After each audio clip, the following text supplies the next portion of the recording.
All right guys, welcome back to the shop. We're making another shadow box. It's actually right here. It's pretty cool. My inspiration behind this one was I actually had somebody reach out and request kind of a lake theme. So kind of different than the sail collection, which I did previously, but kind of warm lake vibes. So I drew up a line drawing of kind of the view from, I would say, I'm calling it morning view, but it's a view from the porch of cabin or a lake house or something, looking out into the lake with a cup of coffee and a mountain range and a sunset and all the good stuff that I typically include. Let's just jump right into it. Thanks for being here.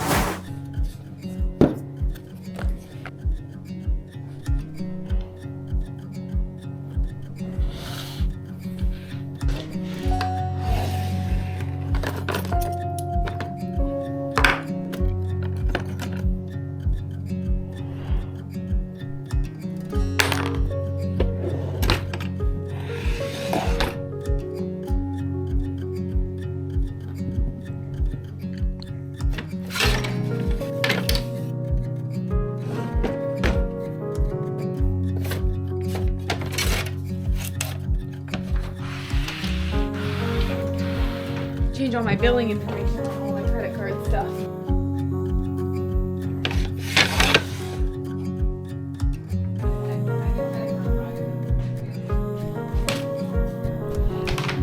All right, cool. So I've got, oh wait a second. This is the mid-tone.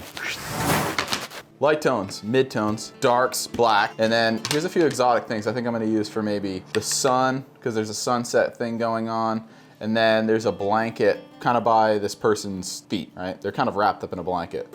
I might even grab another piece of this walnut. So I've got some like crazy English walnut, some really straight grain, darkish, reddish walnut, and some really light stuff. I've got some cherry, I've got some black birch, I've got whatever that is, mahogany, and then just a plethora of light tones. One is this like bluish, I can't remember what that is, alder maybe. This is a piece of wood that I actually cut out of my backyard, but originally I didn't have any water, but I'm thinking that could be kind of a cool piece of water. We'll see.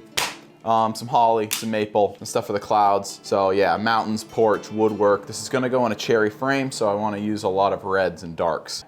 I like this little selection here, and you know, if we gotta make changes along the way, we will, but let's go ahead and sticker this thing. I've got this cut out already, and I've got my little guide, so let's play around with this, and you never know what the final product's gonna be until it's done. Let's sticker this stuff and head to the scroll saw.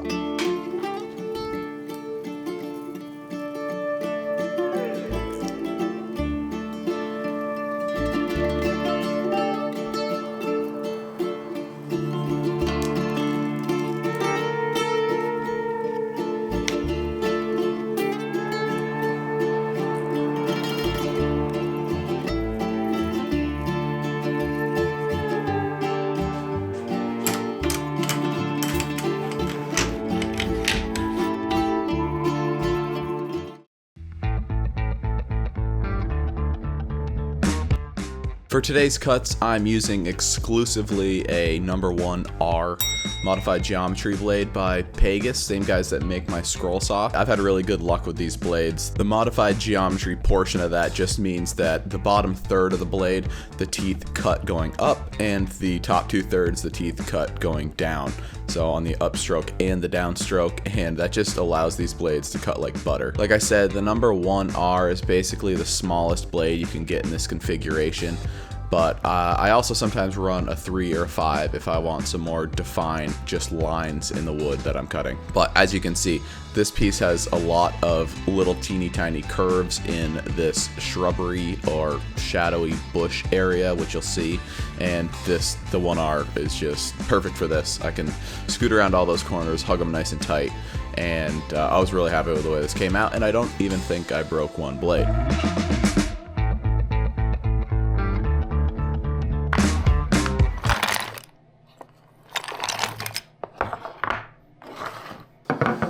So remember I mentioned I want to put this in a cherry frame. This is going to go in a cherry frame, so I want to use a lot of reds and darks. But I went downstairs to my little frame inventory and checked this thing. I kind of forgot I had this, and I think it's birch.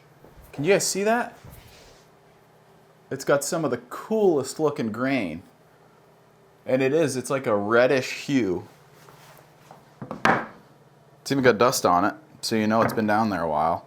I don't know, maybe I had plans for this and I didn't follow through, but today's my lucky day, I guess. So let's jump overhead and let's glue this thing up.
All right, full transparency here.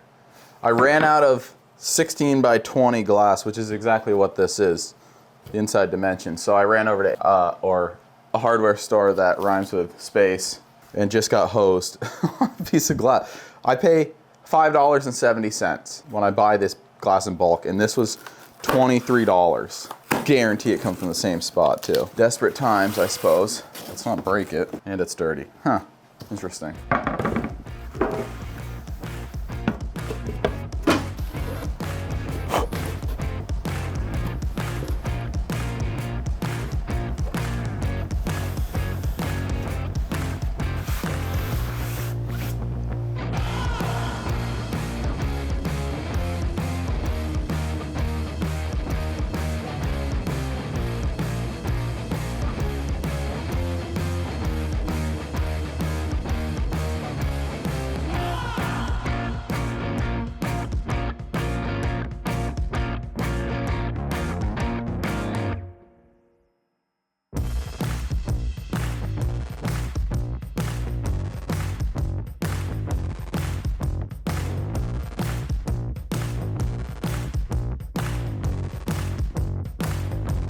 All right guys, that's it for this one. I'm pretty stoked about how this came out. I really like this kind of oval theme, and I really just enjoy the picture, and I think this frame works really well too. So let me know what you think down in the comments. Thank you again for joining me. Next week, this circular pattern has inspired me to make something pretty cool that I've never done before. So definitely hit that subscribe button if you're not subscribed already. And my gears are turning, and I'm pretty excited about what we've got in store. So we'll see you then.